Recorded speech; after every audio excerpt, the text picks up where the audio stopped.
Morning. আজ সকাল সকাল চলে এসেছি রান্নাঘরে। সকাল না 8টা বেজে গেছে। এখন আমি রান্না করব। আমি আর ছেলেও বাবি নেই। আমার জেঠু কদিন আগে আমাদের ছেড়ে চলে গেছেন, তার কাজকর্মর জন্যে ওর বাবি গেছে। তো ছেলেটার টেস্ট পরীক্ষা চলছে বলে আমি আর যাইনি, আমি ছুটি দিয়ে আছি। আজকে বৃহস্পতিবার, নিরামিষ রান্না হবে আমার আর ছেলের জন্যে। সেটা এখন করবো। কী রান্না হবে তা দেখাচ্ছি। কালকে একটু কারণে অফিস গিয়েছিলাম, সেখান থেকে একটু লাউ শাক এনেছি। এটা লাউ শাক পোস্ত হবে আর ফুলকপি পকোড়া হবে আর আলু ভাতে দিয়েছি। এটা হচ্ছে আজকের আমাদের রান্না বান্না। এখানে আজকে আমি পোস্তটা বেটে নিয়েছি, একটু শুকনো লঙ্কা দিয়ে দেখুন। আর শাক পোস্ত যে আলু তেল দিয়েছি, সর্ষের তেল। এবার আলুগুলোকে দিয়ে দেবো।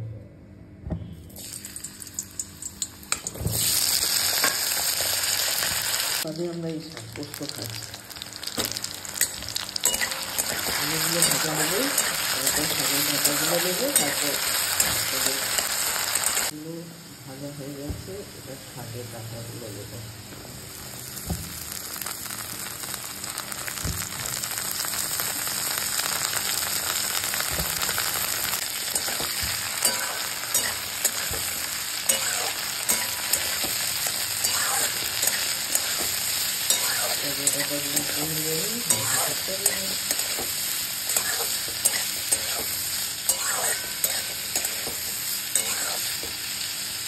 এই ভাতও ফ্রাই হয়ে গেছে।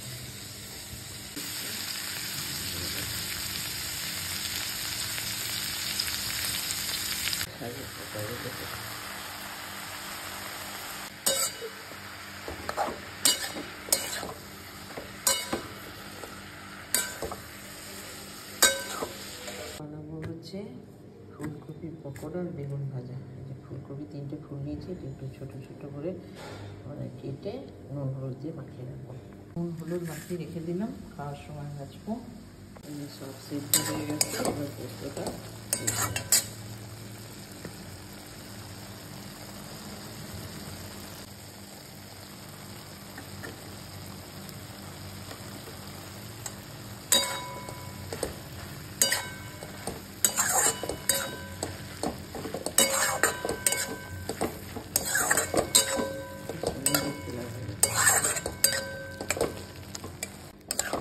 সব পোস্তটা দিয়ে দিলাম।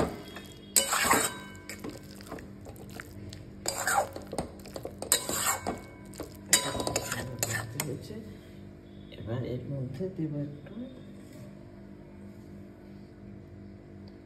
সর্ষের তেল।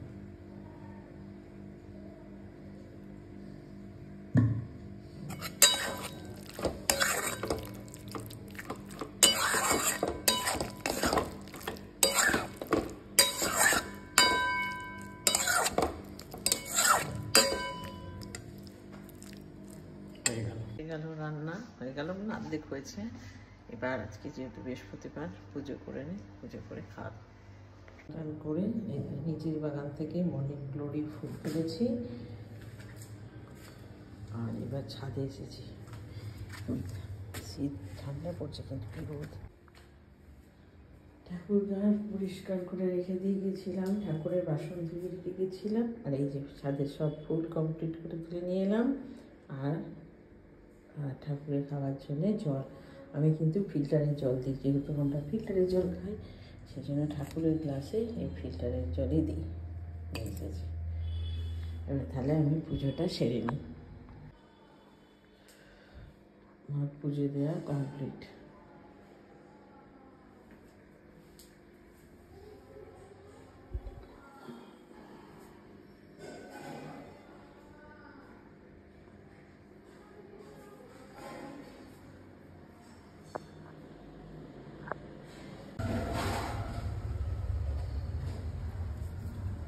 পুজো তো হয়ে গেল, এবার একটু রান্না বাকি যেটুকু আছে করতে হবে।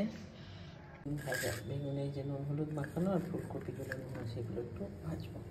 মধ্যে দিয়েছিলাম আলু, সেটা বের করলাম। আর একটু তেল লঙ্কা গরম করে নিচ্ছি। অনেকদিন বাদে এরকম খাবো আমরা।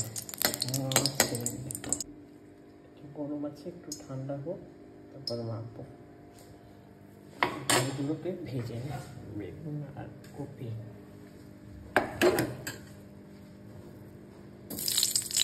আমাদের কপি ভাজা, এগুলোকে এবার তুলে রেখে দিই।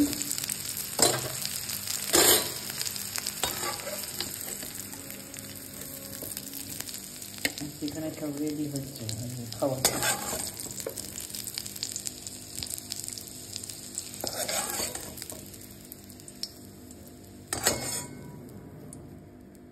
আচ্ছা,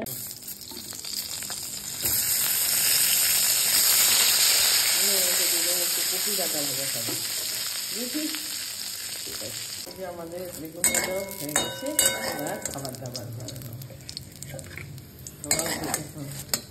দাদা ডাটা কিছু হয়েছে না, একটু কেন খেতে গিয়ে বেড়ে যাবে। ভাজা হোক ততক্ষণ একটু হালকা হালকা বাড়তে পারি।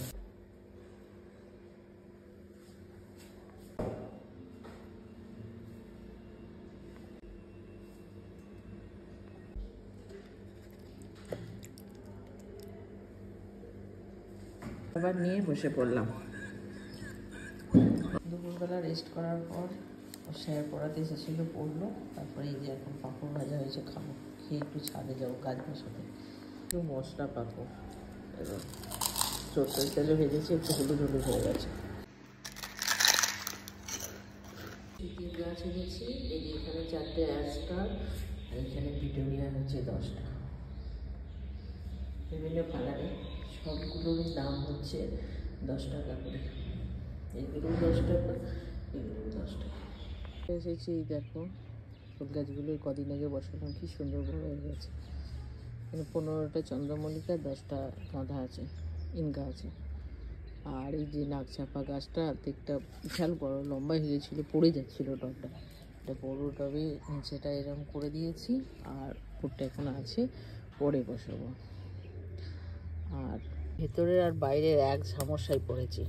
কদিন আগে আমার এরিয়াতে কত 3টে বাচ্চা ছেলে বিয়ে করেছে। একটা 19 বছর, একটা 18 বছর, আর একটার তো যা বয়স 11 সালে জন্ম, তার মানে 14 বছর। যাকে বিয়ে করেছে তার 12 সালে জন্ম। দিয়ে মানে ব্যাপারটা হচ্ছে কি, এত টিনেজ মানে ছেলেদের বাচ্চাদের বিয়ে হচ্ছে কি না। এসে বললাম, হ্যাঁ রে তোরে কী করে যোগাযোগ হলো? তো বউগুলোকে ডেকে পাঠিয়েছিলাম, বউগুলো এসেছে। বউগুলোর তো 18 বছর হয়নি। তো বলে ফোন কোথা থেকে, কি কার ফোন? বলে ফোন যে 11-এ মেয়েটা পড়ে, বলে এই যে 10,000 টাকা দিয়েছে, 10,000 টাকা দিয়ে ফোন কিনেছে, তারপরে মানে আলাপ হয়েছে, তারপর তাকে বিয়ে করেছে। কি চলছে দেশে। তারপর এই যে এই টিনেজ ইসিগুলোকে আমরা কন্ট্রোল করতে পারি না, তারপরে 2 দিন বাদেই প্রেগনেন্ট হয়ে যায়। দিয়ে দেখা যায় মানে যা ফ্যামিলি প্ল্যানিং আছে তারা সেই মতো ঠিক করে ফলো আপ করে না। বাড়ির লোকের কিছু সমস্যা আছে, মানে ওরা চাইলেও বাড়ির লোক তাদেরকে ফলো করতে দেয় না। সেই জন্যে মানে একই সমস্যা থাকে। ও এবার কি হবে, সেই হয়েছে। ওটা হচ্ছে এক বাইরের সমস্যা, মানে ওই প্রেগনেন্সি, টিনেজ প্রেগনেন্সি। আর আমি দেখো এই কতগুলো গাছ এনেছিলাম, গাঁদা গাছগুলো যতগুলো, এই এত ছোট ছোট গাঁদা গাছ একটু বড় হয়েছে, যতবারই তার কুড়ি কেটে দিচ্ছি। আর দেখো কেমন কুড়ি এসেছে, দেখো কুড়িগুলো দেখো কেটে ফেলে দিচ্ছি, তাও হচ্ছে। দেখো কেটে ফেলে দিয়েছি একটু ঝাড় হওয়ার জন্য। ও বাবা, এখানেও এক সমস্যা। বোগেনভিলিয়া গাছগুলো খুব সুন্দর হয়। দেখো এই গাছটার পাতা নেই, শুধু ফুলগুলো। আর এই গাছটা গত বছর এক জায়গায় যাচ্ছিলাম, তো একজন গাছ বিক্রি করছিল, আমাকে জোর করে দিয়েছিল, বলে দিদি নিয়ে যান, খুব সুন্দর হবে। সত্যি মানে ফুল এবার ফুটেছে, দেখো কি অপূর্ব দেখতে লাগছে। এরকম বেরোচ্ছে আর এক কালার হচ্ছে। দেখো কালার বোগেনভিলিয়া। এর আবার দেখো ফুলের সামনে আবার দেখো পাতা ডবল হয় এটা। আর এটার পাতাগুলো এখন ঝরে যাবে, কিন্তু এই যে ফুল বেরোচ্ছে। আর একটা হচ্ছে একটু হলুদ কালারের, এই একটা। আর সবশেষে এটা তো আছে, একদম অসাধারণ। দেখো কি দারুণ। তা সব পরিষ্কার করলাম, দিয়ে এইগুলো বেরোলো পাতাগুলো। এগুলো সব পাতাগুলো নিয়ে আমি কিন্তু ফেলে দিই না, এখানের মধ্যে রেখে দিই। এগুলো পচে গেলে আবার গাছের গোড়াতেই দিয়ে দিই। পুরো ছাদ দেখা একদম নিট অ্যান্ড ক্লিন করে ফেলেছি, আলো জ্বেলে দিয়েছি। এবার গাছগুলোতে জল দিয়ে দেবো। ছাদ পরিষ্কার করা হয়ে গেল, জল দিয়ে দিলাম, সুন্দর ঝকঝকে হয়ে গেছে। খালি রাখলাম।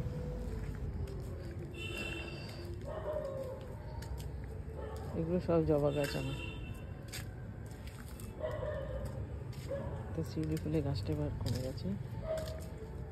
এগুলো বোগেনভিল, এগুলো সেট করে দেবো। এবার নিচে নেমে শুধু পিটুনিয়াগুলো বসাতে বাকি রইল। সন্ধে দিয়ে এবার একটু চা নিয়ে বসেছি। হারিয়ে পাউরুটি স্লাইস দিয়ে চা খাবো। পরীক্ষা নেই, ও একটু পড়াশোনা করছে, কঠিন অঙ্ক পরীক্ষা আছে। আমি রাতে খাবারের জন্য রাতে একটু ভাত আছে, আর এই যে আলু, কাঁচা লঙ্কা আর বেসন দিয়ে পেস্ট করেছি, এটা একটু ভাজবো, দিয়ে ভাত দিয়ে খাবো। ভাজা হচ্ছে, এই ভাজা ভাত আর আলু মাখা, এই হচ্ছে আমাদের রাতের আজকে ডিনার।